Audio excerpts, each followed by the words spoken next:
Hey there, food fans. Welcome back to the Food for Thoughtcast with me, your host, Melissa Reagan, and my co-host with the most, Chef Steven Gonzalez. I'm trying to see if I can get a break.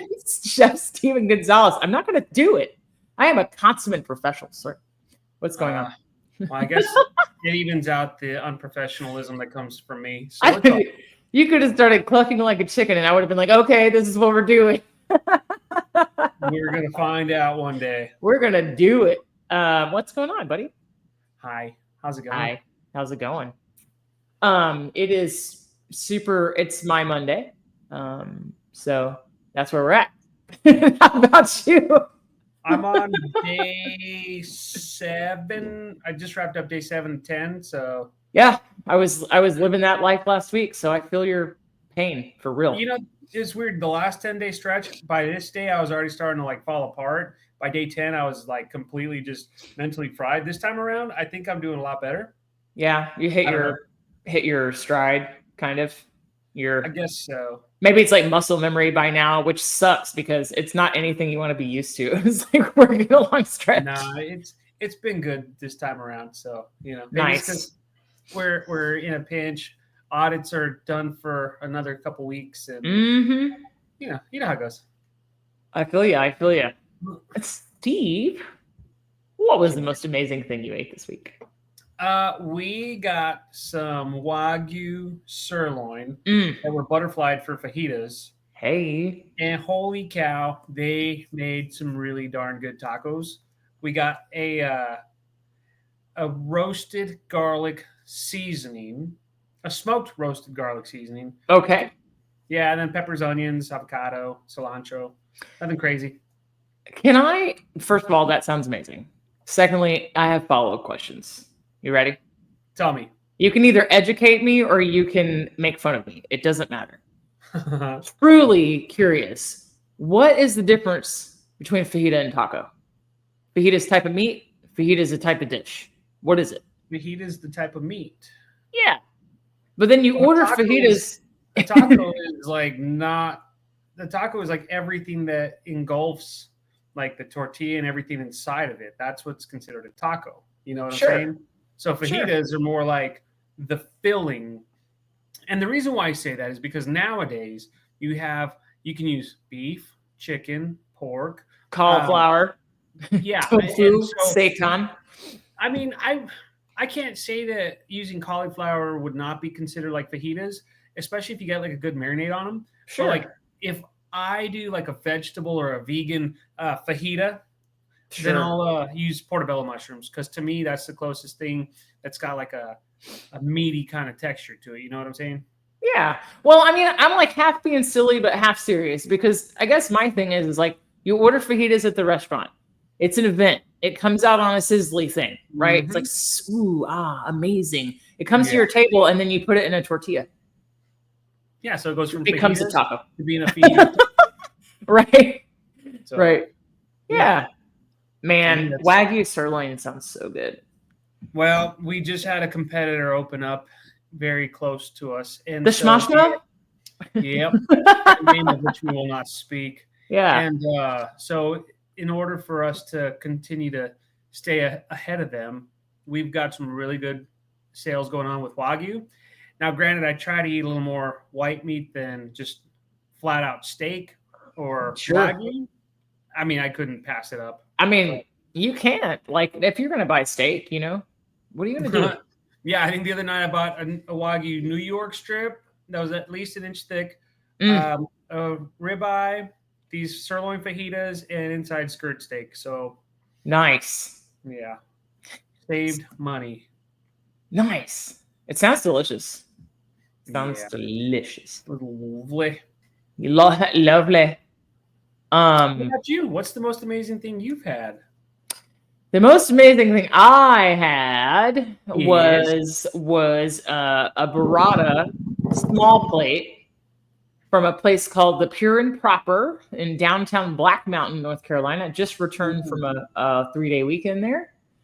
And this, instead of your typical pesto, tomatoes, peppers, whatever cold preparation, was a hot preparation. It was harissa. Dude, it was so good. It came in like a little skillet, and it was like harissa shakshuka. You know? Yeah. And so instead of the egg, they dropped a ball of burrata in the middle. That's awesome. And I was like, bro, I am so in. As soon as I read on the menu, and it came with tobacco onions. So like it came with like crispy, crunchy onions and crostinis.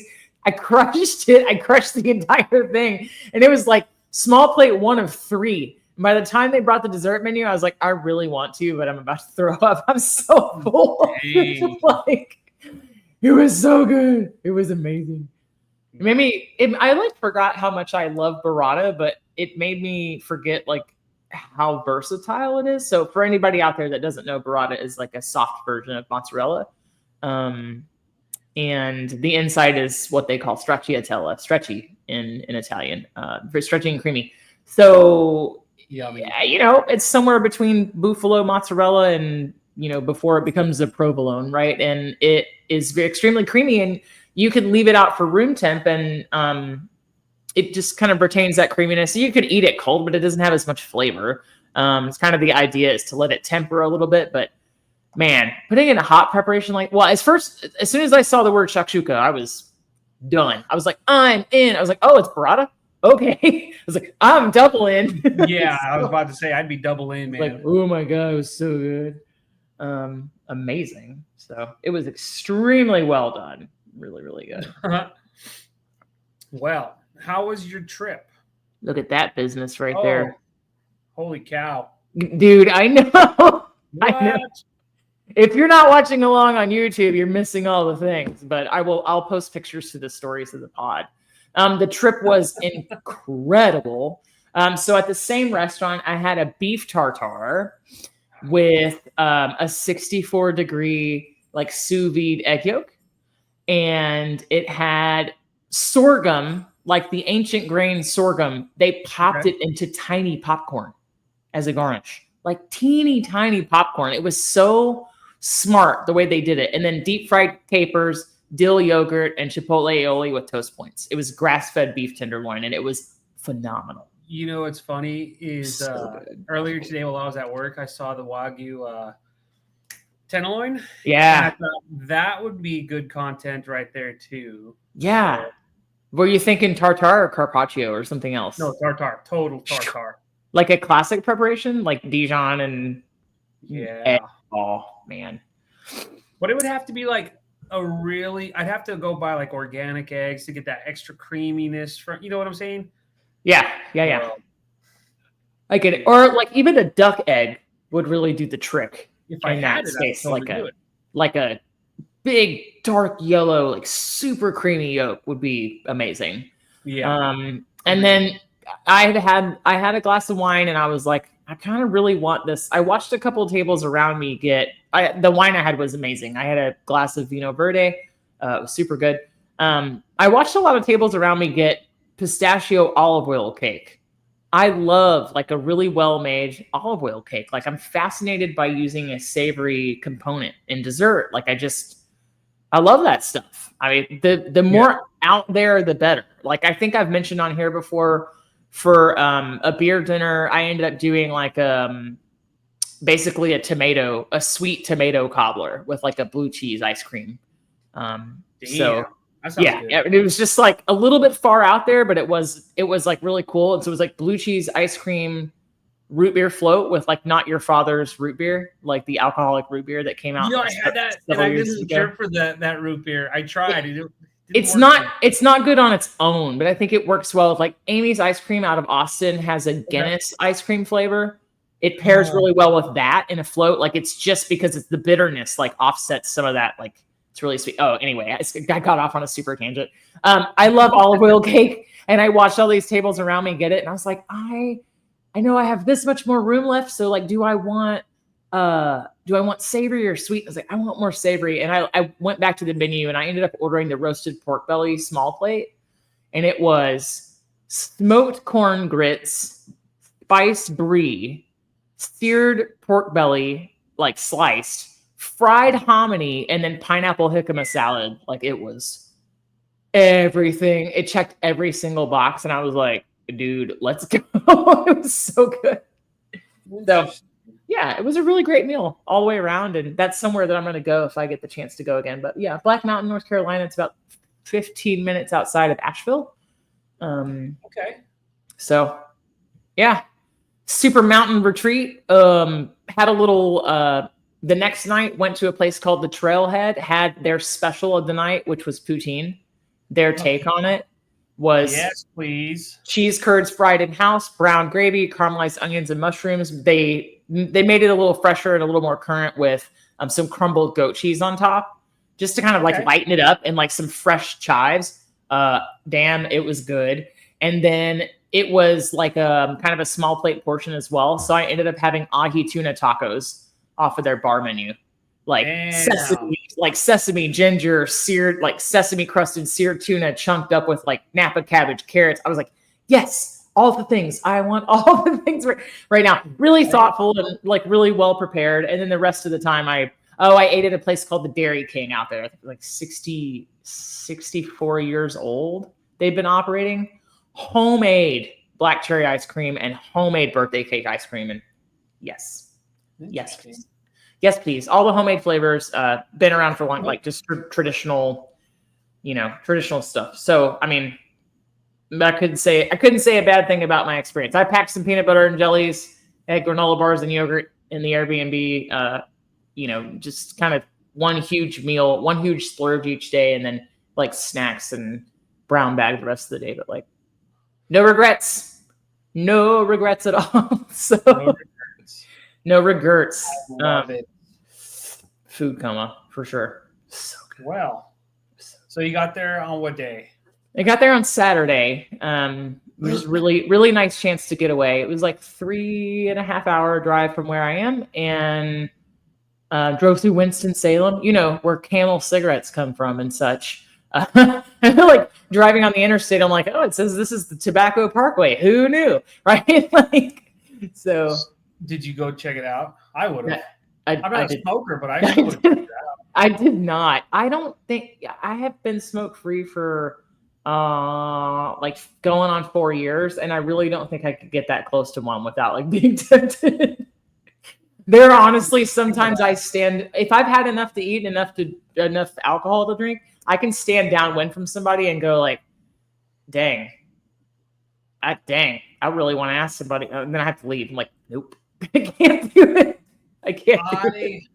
I probably could be around and be like, I'm good, but I'd go check it out just to say I checked it out, Yeah, I mean, I'm sure there's some museum around it, or I think on 95, the other freeway, there's like some sort of Philip Morris, like I'm sure there's some sort of like Americana type history museum that kind of features it or talks about it, which I think would be super interested in. But like, yeah, the rest of the things I wasn't super interested in, but I was able to learn a lot about the region at the Swannanoa. Swannanoa is a Native American word that means beautiful river. There's a lot of rivers and waterfalls and mountains, and so that's kind of the Swannanoa River Valley was where I was at, and then Black Mountain, which is part of the Seven Sisters mountain range. So I was able to learn a lot about the history and the food while I was there. There was the little museum with some exhibits, and then that made me like super curious, and then I wanted to know all the things. So yeah, then I started reading up about it. Nice. So yeah. Well, Steve, you never made black-eyed pea. You never made Texas caviar. When's that going to? I'm gonna hold you accountable, Dave. Well, you see, the thing is, I have just been coming up with every excuse to not like be creative, and so I need to do the Texas caviar. So, maybe in a week or so. A dear friend of mine left some garden stuff on my front porch for me to come home to for my little trip, including a zucchini the size of my face. So I shredded half of the zucchini into chocolate zucchini bread, a loaf, and then took her half the loaf. I did that on Monday afternoon when I came home. But the other half, I'm like, what do I do with this thing? So I think this week I have a potato. And I have a half of this giant zucchini, and it's going to be zucchini potato pancakes. Little onion, little bell pepper, one egg yolk. Basically, zucchini potato latkes, essentially. Oh heck yeah! Dude, it's going down, and then I have some leftover cooked rice. You know what a sushi bite is? Oh, I think you're gonna love this, Steve. Tell me. Sushi bites. I saw them on TikTok the other day. I was like, I gotta do this. Flaked cooked salmon, couple of bloops of like yum yum sauce or Kewpie mayo, right? Couple of shakes of furikake or like rice seasoning of your choice. Leftover cooked rice, softened cream cheese, roll everything into balls, air fry, dip in soy sauce. I was like, sign me up. I am in. That is a Philly roll in a croquette form. And I was like, I'm here for that. I'd be about that. I could almost use canned tuna for that. Almost. If you put enough other crab in it, surimi would be like K crab would be really good with that though. You know what I mean? I mean, I like tuna, but I just am at the point where it's like, I don't. We've talked. Yeah, So tuna do you totally do you use like a pouch at all or a can ever of tuna? Canned, yeah. But like not recent. Last time I had tuna was about a month ago, a few weeks ago. It was just like to eat healthy. With your own choice, like not against your will. I did it not against my will. Like Ursula didn't sneak it into something. No, I think it was with like brown rice or something, and a lot of seasoning to like help with that, and like some charred broccoli. It wasn't bad. That's not terrible. No, it was healthy. It was good. I think if I like put enough teriyaki or Kewpie, maybe I could. Like if you were to mix that with like some sushi rice and make like a tuna like fritter with all that Kewpie mayo. Sure. That would be pretty damn good. Yeah, it wouldn't be terrible. You just need enough stuff to hide. Yeah, because I mean, like you said, tuna's good. It's full of protein and all that, but like by itself, it's a bit much. So what if it was like, oh, the part I left out of this is with all the mixture, crumble like a sheet of toasted nori. That's what really drives it home. Oh, nice. So you have like little seaweedy bits. Yeah. I was like, dude, whoever came up with this is a freaking genius. I will make and report back. I'll send you photos. Yeah. I'm terrible about doing this. Now, if it was tuna steak, then, sear done, or like eat out of pouch. Like I don't even see barely. Tuna, yeah. Yeah. Yeah. So yeah, super excited about that. So yeah, crab fries, sir, and Texas caviar. The internet has not forgotten. Especially my crab fries. My fries are gonna be like out of the frozen bag. They're just gonna be Old Bay fries. So okay, we went to Philadelphia last year. I think I've talked about it. We had their crab fries, and it was just Old Bay and like fries. Yeah. I was like, where's the actual crab? Like, it needs hollandaise sauce, crab meat, some sort of like chipotle mayo, green onions. You basically want like French fries Oscar is what you want. Did I just make brand new French fries though? I'm on a mission to clog my arteries. That sounds so good. French fries Oscar, like béarnaise, crab, melty mozzarella cheese. I don't know. Dude, please make that. Please make that. It sounds amazing. I'm pretty much on my way to make I'm going to do like tot nachos in the air fryer. Tachos, essentially. Yeah. Oh, you should make zucchini potato tots. Oh, yeah. I guess I could go one step further and shape them into barrels. And then what you could do is throw like some bacon in there, some chopped up bacon. I do have half a package of bacon that I literally was just looking at today. Like, what the hell am I going to do with it? Yeah. And then that would be pretty dope. Yeah. Okay. Yes. All the things will report back. Eventually, the more and more things I add to it, I'm going to have about 2 pounds of latke mix, and then it's not going to be good for anybody.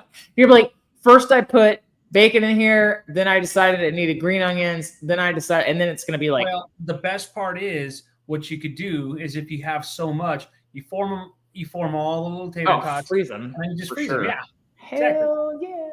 And then you air fry it versus deep fry it because I don't have a deep fryer at my house. I'm not I literally in the pancake form, I don't even have I need to go to the store, bro. I didn't have flour. I started making chocolate zucchini bread on Monday. I was like, well, crap, I don't have flour. I was like, I have oats though. So I ground up oats into flour and it was phenomenal. It was super delicious. I was like, ooh, I need to pivot quick. Like I need a quick pivot. I need to go shopping. I don't have oil either. I was literally going to do these in a nonstick skillet with spray. I went to my competitor and I bought that duck fat spray. And spray.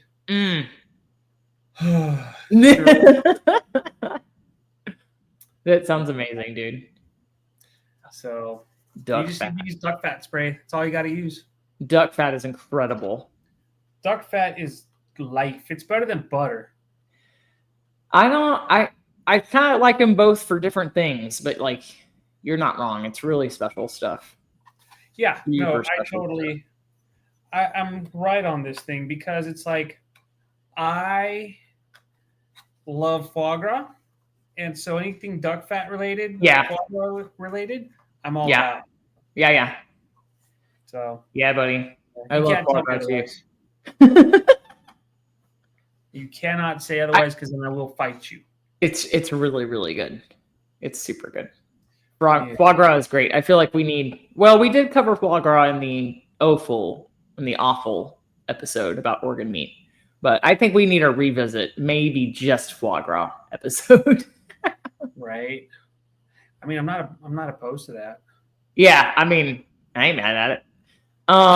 We need to do a little parts too. You see what I did there? Parts. Parts, dear. It's happening. Steven. So when you were on your trip, hung out with the dogs. Did they get any special treats? They did. So I was really afraid that they would not eat. Sometimes they don't eat if they're in a new place. So they got canned chicken, which was a special treat.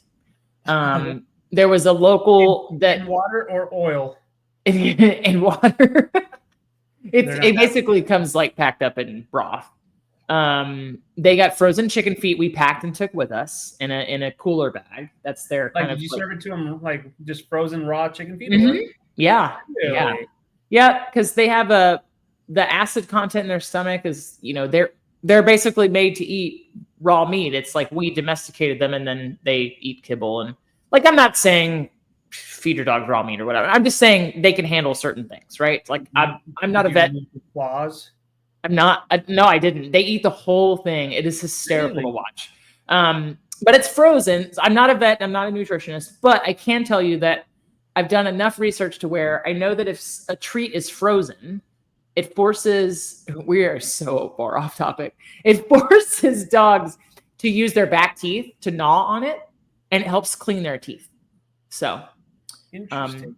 Yeah, but they love that stuff. So they get raw frozen chicken feet as a treat. If it grosses you out, it's cool. You do for your dog what you want, right? No, I like chicken feet. They're good. There were a couple of bakeries in downtown Black Mountain that offered some doggy treats. So they got some bone-shaped cookies one day, and yeah, that's it. They got a little bit of pizza crust from a one slice that I got while I was on the road from Sheetz. So yeah, they had a little flatbread pizza, and I was like, "You guys can have the crust. Thanks for behaving in the car," and they loved it. So, I don't give my dogs food on the road because I'm always afraid they're going to get car sick and get rid of it all. Yeah, but mine passed that test when I moved because all in all it was like 18 hours of driving combined, but we broke it up over a number of days. But like, no issues here. They've gotten to Steven, they have gotten to where they will lay on their dog beds in the back of my car and each one of them will take turns lying down and drinking out of the water bowl like they're Egyptian princes. It is the most ridiculous thing you have ever seen. Really? So yeah, but hey, people out there, if you're a dog person, it's our job to spoil them. So that's what they're supposed to be spoiled. So that's funny. You're supposed to be spoiled. Well, guess what I learned, Steve? What'd you learn? I learned about Appalachia. You ready to talk about it? Sure. I learned about the food of Appalachia.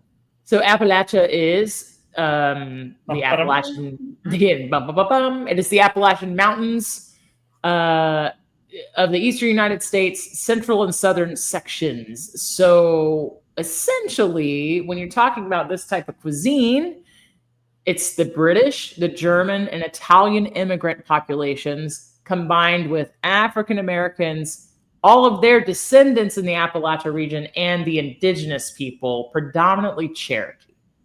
So what you're saying is it's a big mix of delicious food. It's a big mix of delicious food. So the British immigrants brought buttermilk. They brought biscuits, which would have been crumpet, scone, cookies, they would have called, right? Dumplings, like the kind of like the science behind making the dumplings, and moonshine. Okay. And then you have everything to like Eastern European specialties, like borscht in some families, and then all the other types of like other European foods, like Italian sausage. Okay. Even things like pepperoni, salami, right? And then there's kind of a subsect of the Appalachian cuisine that's called Afro-Latin.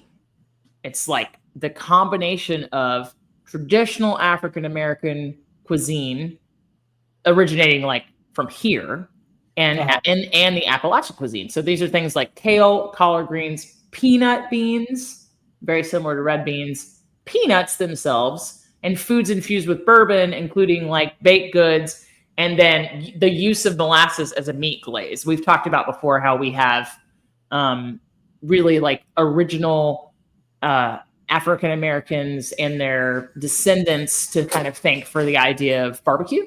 Yeah. And so like one of the sources of barbecue. And then you have like the earliest kind of forms of soul food, things like sweet potato pie, pork chops, biscuits and gravy, fried chicken, chicken and dumplings, crack buns, ham hocks, collard greens, peanut brittle, you name it. Right?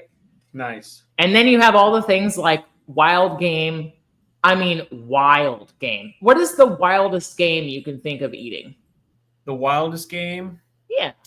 Squirrel? Like the most out there. Yeah. Squirrel, raccoon, possum, groundhog, beaver tail. I would be open to try all of it. I would. Yeah. I would. I would be a little reluctant with possum, but I'd try it. After learning about possums and, subsequently like kind of wanting to hold one like a baby, I don't know that I would eat it, but yeah, under the right circumstances. They're just so dang cute.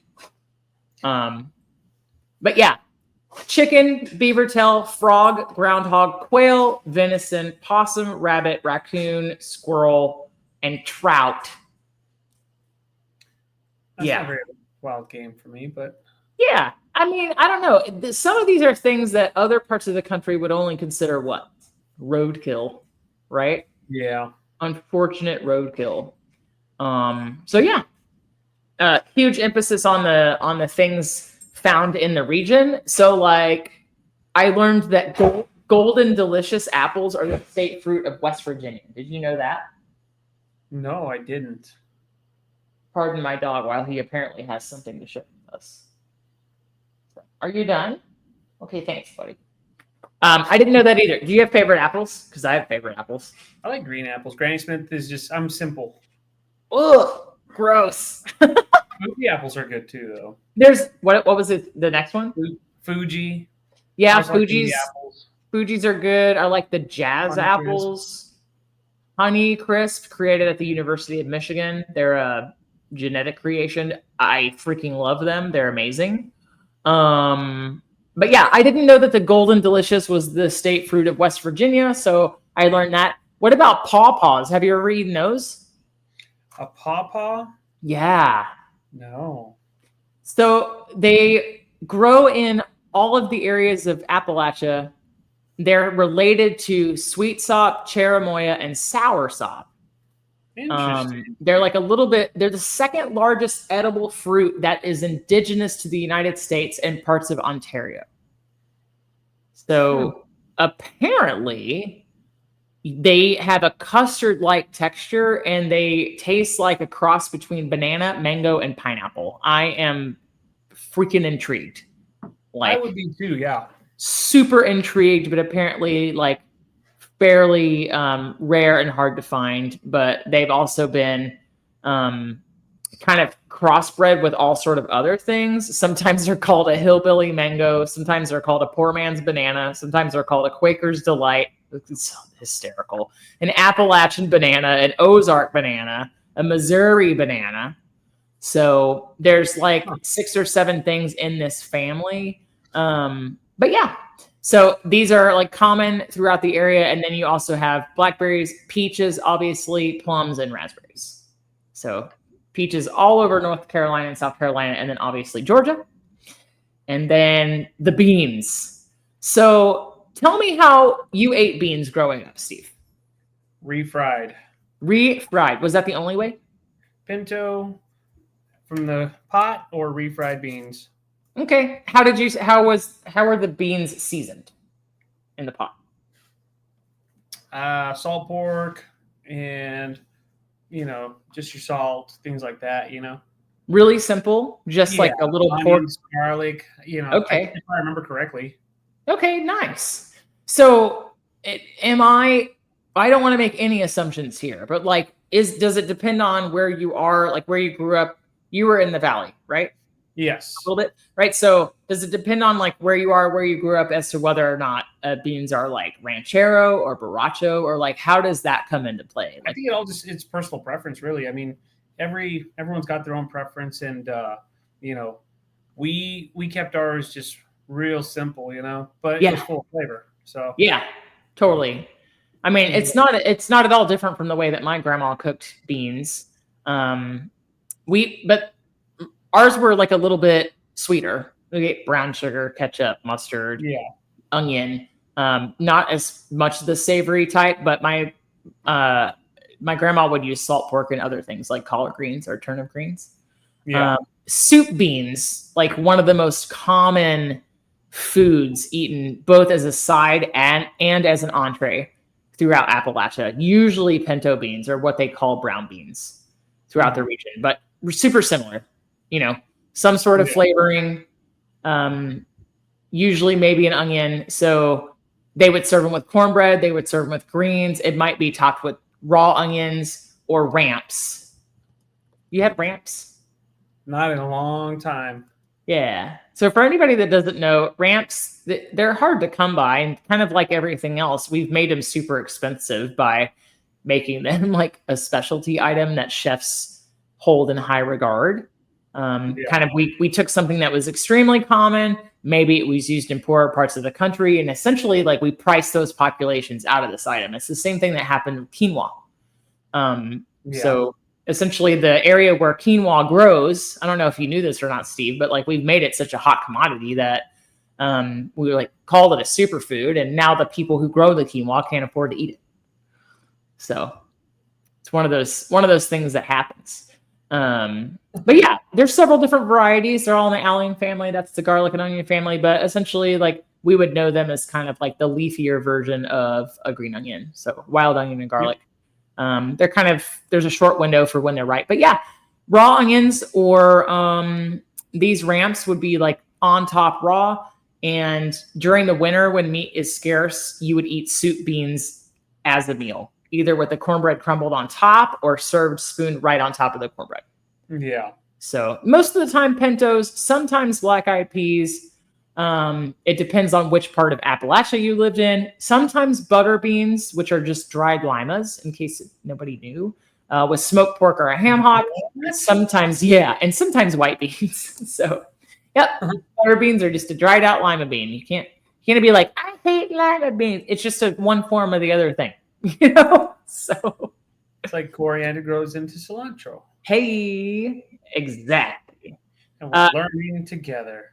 So a traditional Appalachian meal would be cornbread, sometimes hoe cakes or spoon bread. So if you have a leavener, cornbread. If you didn't have a leavener and you were cooking it on the stove in oil, a hoe cake. And it was crumbled into the beans, kind of like you would like crunch up crackers and chili if you're into that kind of thing. Or you could just serve it on the side.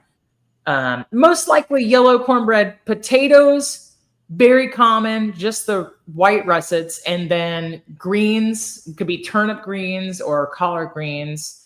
And then you could also have like ramps or onions, whatever they could grow locally. And then chow chow. Steve, have you ever had chow chow? I have. Do you like it? It's not bad at all. It's pretty good. Yeah. I haven't had it in a while, but yeah, it's good. Me neither, but like learning more about it made me really want to eat it. Yep. I think the last time I had traditional chow chow, I was coming through, oh gosh, Music Mountain, Arkansas in 2015, and I got it at a catfish place. So, yeah. Yep. Yeah. Crazy, oddly specific memory. Brains are weird that way. But yeah, it's a condiment. In case anybody doesn't know, it's made of chopped green tomatoes, onions, cabbage, and seasonal peppers. But you can also do like carrots and cauliflower. Kind of makes it more like a jardinera. But you eat it as a condiment, or you can eat it by itself.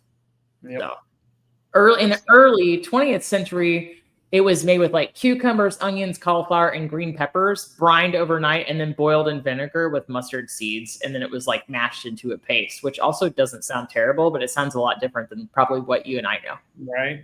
So, but yeah, it was neat. I just got to learn about like some of these, foods in the region. And macaroni and tomatoes is a really common mountain region side dish. It's literally just cooked elbow macaroni and canned tomatoes. Like, that was a little bit closer to the Great Depression. And then, later in the 20th century, you got more grocery stores moved into these mountain areas, and you had things like Kraft Dinner was now available. And so like a lower income family could have like a starch to put on the table. That was like really inexpensive, and then salmon croquettes, like I mentioned the last time Chef Hawks was with us, the government started to subsidize canned salmon. So it became like a really easy way for families to get like omega-3s and basically enough protein to keep from getting like diseases or malnourishment. But yeah, and then sauerkraut and sausage, essentially anything that you could make from a pig, they figured out how to do it, after the Great Depression. Meat was more plentiful and you could buy, things were less rationed. And then it kind of became like this Southern cuisine that we really know today. Yeah. So, but yeah, I had a great time learning about it. I was like sad that there wasn't anywhere I could really eat any of it. So Steve, I have to tell you how hipster this restaurant was. Are you ready? Tell me. They brought me my check, not in a check presenter.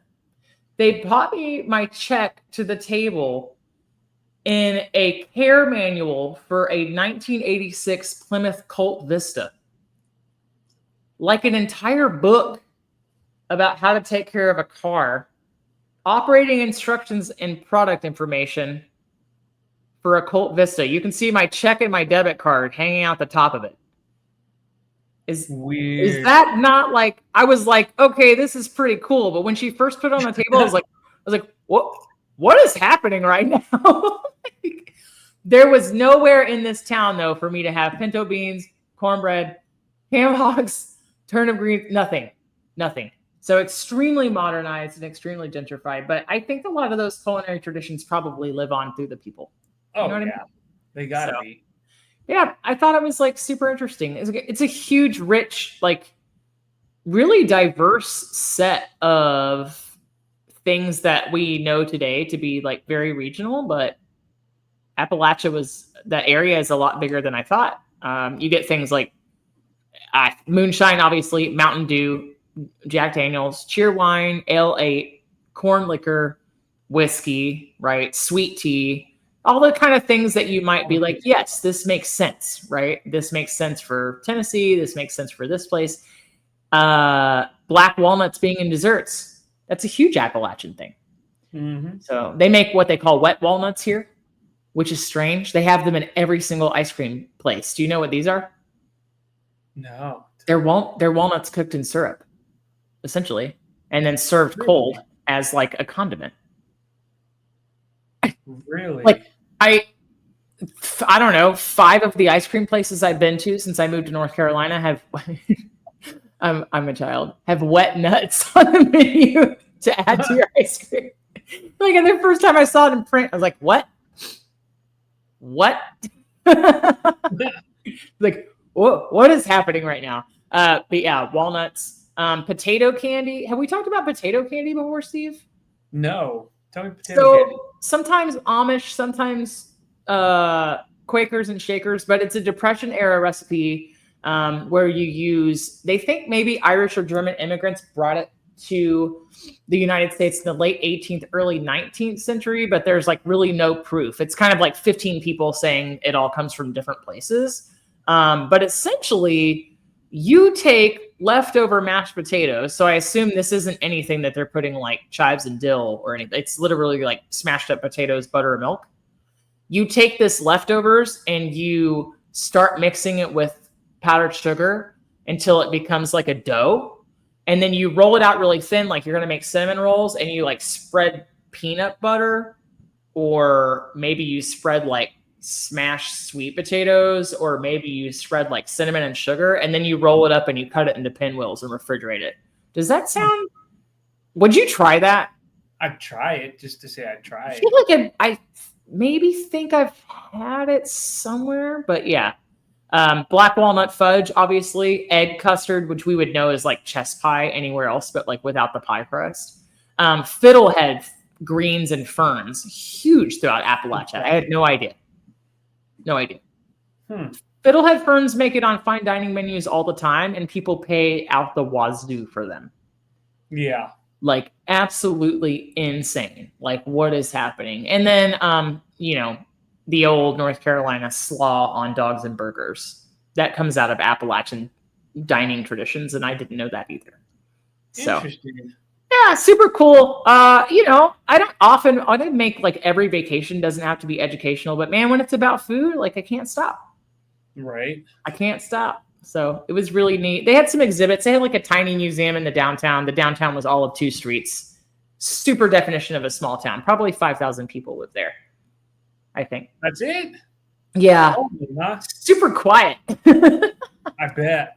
Super quiet, but like really, really, really cool. So I try to like, I know we talked about on the show before. I think learning about a place's food is the best way to get to know it. And it was neat. So yeah. It was really cool. I kind of learned some new things about, the state that I now call home. Right. Yep. So yeah. Well, it sounds like everything was just hearty and like very stick to your ribs in a way. Yeah. Well, nothing went to waste, and they used everything they had. Yeah, and more importantly, it's just simple, right? Yeah, and sometimes simple is good. So yeah, actually, all the time I think simple is good. To be quite frank. Yeah, I agree. So yeah. Yep. Sounds like so yeah.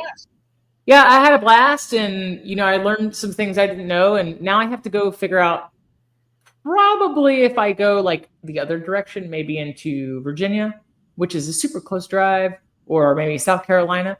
I bet there's some places. I bet Chef Hawks would know too. Some places where I can really try some Appalachian cuisine. So I'll have to reach out and see if he knows. Yeah, nice. So one thing that I saw a bunch of lately too was ham and dumplings. Extremely Southern, like very common. Instead of chicken and dumplings, ham and dumplings. I was like, okay, I'm not against this at all. I'd get that, yeah. I'm not against it at all. So yeah. Thanks for indulging me. I hope you learned something too. I learned something new. Hey. Don't ask me what I learned. Don't ask me what. It was a lot. Smoke come out my ears. It was a lot coming at you in a short amount of time. I get excited. I won't apologize for it though. So then, what are you gonna be making this week to honor your 3-day weekend trip? So this week, I'm gonna make those sushi bites. Zero to do with Appalachian cuisine. I'm gonna make those zucchini potato pancakes, which I will probably end up eating with I do have cooked pinto beans in the freezer. It's probably gonna be a meal, because that's a It's a protein and a starch and a fiber. I had birthday cupcake ice cream cones that we talked about last time. I had 3 of them for dinner last night. Nice. Is it my birthday yet? Nope. Do I care? It doesn't have to be. Also, no. I'm an adult. I can do adult things like eating dessert for dinner. Who cares? Who cares? So yeah, that's probably going to be it for this week. I was trying to think about what else. Probably some pasta of some kind. I got to do a little fridge and pantry clean out. How about you, Steve? Well, this coming weekend we will be going to the Viva Big Bend. Is that what it's called? Hold on, wait. It's somebody has a birthday coming up. Yeah. So I know last week we talked about it. But it was one of those things where I thought we were going to be releasing this week. So yeah. But yeah, 29 plus 10. So I'll be hitting 39 here very soon. You're just a little baby. I'm going to turn 40 before you do. Yeah, remember we've discussed this. You're old. I'm not. Yes, we've discussed as old as you feel. Do the glasses make me look smart though? No, they make you look really awesome. Like you're gonna school someone. Like I know things about Appalachian food. I need to see you after class. The secret. I don't really need these glasses. They're just plastic lenses, but they keep my hair back the way that I like. Well, I've been lying to you too. I don't really need these glasses that much. Yeah. All right, so you're going to where? Viva Big Bend. Big Bend. It'll be, 65 shows in more than a dozen venues in Alpine, Marfa, Marathon, Terlingua, Presidio, and Fort Davis. So, okay. Have you ever been to any of those places? I have been to a handful of them. Marfa's legit. I've been through Marfa. We've been to Fort Davis. We've been to Terlingua. I think we've driven through Alpine and Presidio too, but my wife has this big old thing planned out, so we're going to find out. If we eat at enough places, we might be able to talk about that next week. Yes, I expect a full food report. Well, we're staying at a bed and breakfast. Hey. And I'm in for a big treat. So how will I know if it's good if you don't tell me or not? True. But I'm looking at the venues and everything looks pretty cool. So what's cooking this week? What's your strategy when you're about to go on a trip? Do you try to cook everything, or do you stop shopping and then shop when you get back? What do you do? We already went grocery shopping, so we're pretty much eating all the proteins in our refrigerator, so we should be good. Nice. And we'll see what happens. I have some Wagyu strip skirt steak left. Ooh, say that 5 times fast. Yeah. Great. I almost sounded like I was just skipping. You're just making words up for a second. Yeah. That's because I'm completely sober right now. Oh my. I know. Don't give away all the podcast secrets. Look at us being adults over here. But yeah. We'll figure it out as we go. I mean, I'm making Texas caviar and pumpkin toast, or what was the crab fries? Crab fries, yeah. Well, now it's fries Oster. I mean, you just keep upping the ante on those things. So now you have to make béarnaise and all sort of stuff. So then béarnaise made over the stovetop, classic, or just in the mixer? In the blender, dude. It's easy that way. It's so easy. Super hot, so that way it comes out really awesome. All you have to do is melt it. For anybody listening out there who's intimidated by hollandaise, I will give you my phone number. You can call me. I'll FaceTime you. You can I'll walk you through it. Microwave the butter until it clarifies itself, until it's steaming hot, and you can't go wrong. Yeah. And for those of you who've got my number off the restroom walls, just call me and I'll teach you how to make. Oh. To make a good hollandaise, call Steven. For a good hollandaise, call. Wow. Gross. That took a turn. We did go there. Well, Steve, I hope you have an amazing time on your birthday trip, and I'll talk to you soon, buddy. Okay. Okay, bye. Yeah. Bye. Rest in peace, Ozzy Osbourne. Okay, yes, indeed.